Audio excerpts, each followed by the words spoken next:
राम राम दोस्तों। जय बाबा नीम करोली महाराज जी की। आशा है कि आपके ऊपर भी बाबा जी की बहुत ही कृपा होगी। तो दोस्तों, हमारे बाबा जी तो अंतर्यामी हैं। उनका कुछ नहीं पता वो कहाँ किसको अपनी कृपा में ले लें, किसके ऊपर अपनी कृपा बरसाए।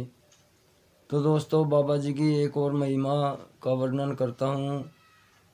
बाबा जी एक दिन कैंची आश्रम में थे और उन्होंने सुबह सुबह एकदम अपने ड्राइवर को कहा कि चल गाड़ी निकाल, एक बार कहीं जाना है।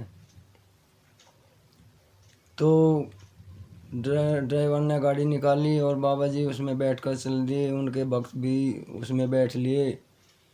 तो वही ऐसे ही चलते जा रहे थे, क्योंकि बाबा जी ये किसी को नहीं बताते थे कि कहाँ चलना है कहाँ नहीं।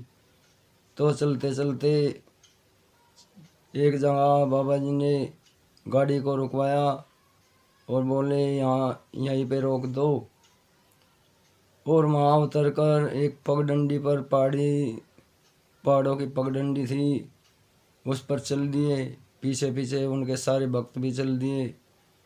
तो फिर वहाँ जाते जाते एक अंत में एक मकान में जाकर घुस गए और वहाँ देखा कि एक औरत रो रही है और उसका 9-10 साल का बच्चा मरा हुआ पड़ा है।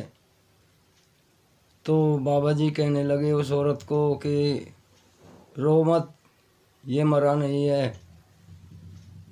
और बाबा जी ने उस बच्चे को आवाज़ लगाई और जब तीसरी आवाज़ उस बच्चे को नाम से पुकारा तो बच्चा खड़ा हो गया और बाबा जी उसके बोलते ही वहाँ से चल दिए।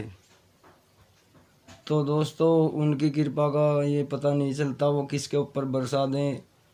उनकी महिमा तो अनंत है, वे अंतर्यामी है। दुखियों के दुख उनसे देखे नहीं जाते। बाबा जी की महिमा परम्पार है। वे अगर कोई दीन दुखी है उनके ऊपर ऐसे ही कृपा कर देते हैं, क्योंकि जैसे उस औरत पर की थी, उसका पति नहीं था और उसका एक बेटा था और वो भी मर गया था। तो बाबा जी ने उनके ऊपर कृपा की, क्योंकि बाबा जी को वो जानती भी नहीं थी। बस उन्होंने तो उनकी पुकार सुनी और बाबा जी उन्हें उसके ऊपर कृपा करने के चल दिए और उनके बेटे की जान बचा दी। तो दोस्तों, आगे भी कोई ऐसी लीला बाबा जी की लेकर आऊँगा। तब तक अपने इस चैनल को सब्सक्राइब करें अगर आपने नहीं किया है तो। राम राम। जय बाबा नीम करोली महाराज जी की।